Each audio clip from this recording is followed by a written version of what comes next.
त्रिरंगी स्वातंत्र्यं विजयते तमाम, विजयते तमाम, विजयते तमाम। अद्यास्ति स्वतंत्रता दिवसः। अतः गीयते एकम् अद्भुतं गीतम्। म्लेच्छा आक्रमणेन छत्रपतिना मृत्योर्गृहं प्रेषिताः। आङ्ग्लास्ते हतकान्तयः प्रतिगता भीताश्च वीरेण ये।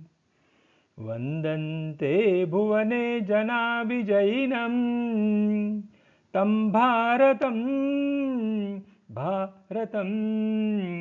स्वातन्त्र्यम् इह शूरवीरभरिते देशे अजरं जायताम्।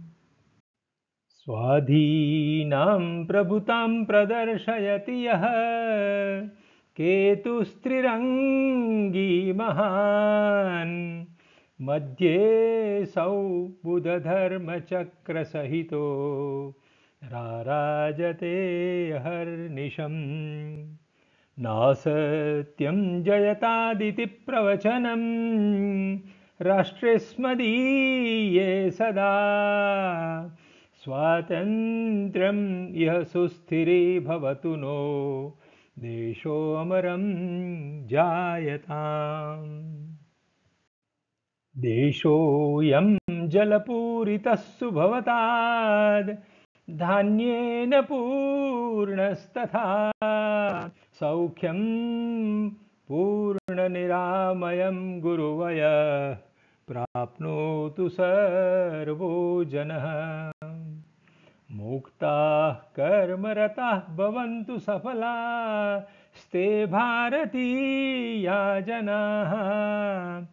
स्वातन्त्र्यम् इह भव्यतां भजतु नो धन्या भवेत् संस्कृतिः, धन्या भवेत् संस्कृतिः, धन्या भवेत् संस्कृतिः।